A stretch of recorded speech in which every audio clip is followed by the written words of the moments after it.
GS Hindi की ओर से आप सभी का स्वागत है। आइए आज जानते हैं कि आंसर कैसे लिखा जाए।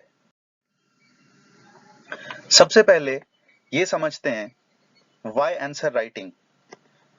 इस संदर्भ में सबसे पहले आपके जहन में कुछ एक सवाल आता है कि हमें तो सब कुछ पता है ही, फिर आंसर क्यों लिखें, या जो आता है वही लिखना है, फिर प्रयास की क्या जरूरत है, क्यों व्यर्थ में अपना समय बर्बाद करें। पहले प्रारंभिक परीक्षा उत्तीर्ण कर लेते हैं, फिर देखा जाएगा आंसर लिखने के लिए। लेकिन आइए एक बार आंकड़ों पे नजर डालते हैं।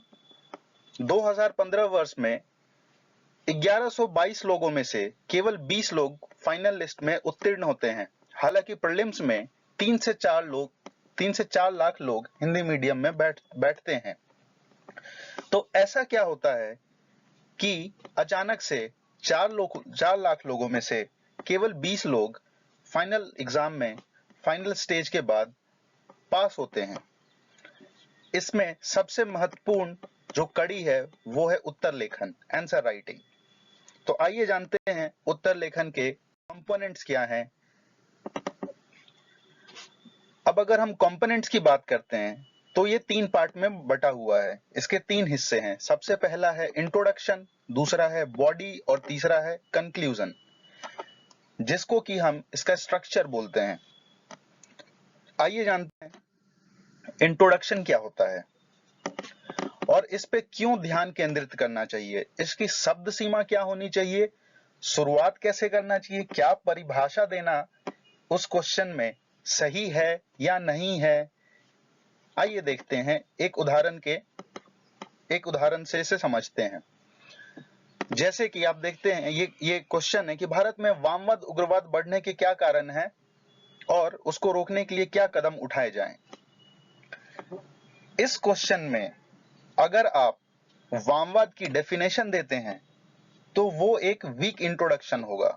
हालांकि अगर आप वामवाद के ऊपर कोई प्रेजेंट रिपोर्ट हो, कोई स्टैटिस्टिक्स हो, कोई डेटा हो, या वामवाद की हिस्ट्री उठा करके अगर आप उसको 2 लाइनों में व्याख्या करते हैं, 2 से 3 लाइनों के अंदर व्याख्या करते हैं कि वामवाद कहां से चालू हुआ और अभी के परिवेश में वामवाद की स्थिति क्या है, तो इंट्रोडक्शन आपका काफी स्ट्रांग हो जाता है, काफी अच्छा हो जाता है। और इंट्रोडक्शन का महत्व वैसा ही है जैसे कि आप किसी व्यक्ति को पहली बार देखते हैं और उसके बारे में अपनी राय व्यक्त करते हैं। वही काम हर आंसर के लिए इंट्रोडक्शन का होता है।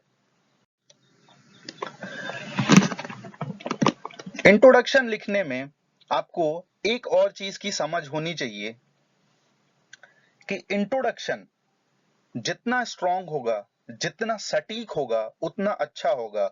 और सटीकता के लिए आपके पास किसी रिपोर्ट, किसी हाल की घटना, डेटा या क्वेश्चन के मुताबिक उसका हिस्टोरिकल फैक्ट अगर आप उसमें डालते हैं तो इंट्रोडक्शन काफी स्ट्रांग और सटीक होता है।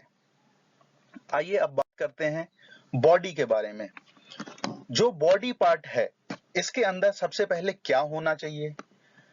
इसके अंदर आप जो भी लिखें वो रेशनल होना चाहिए, लॉजिकल होना चाहिए, वस्तुनिष्ठ होना चाहिए।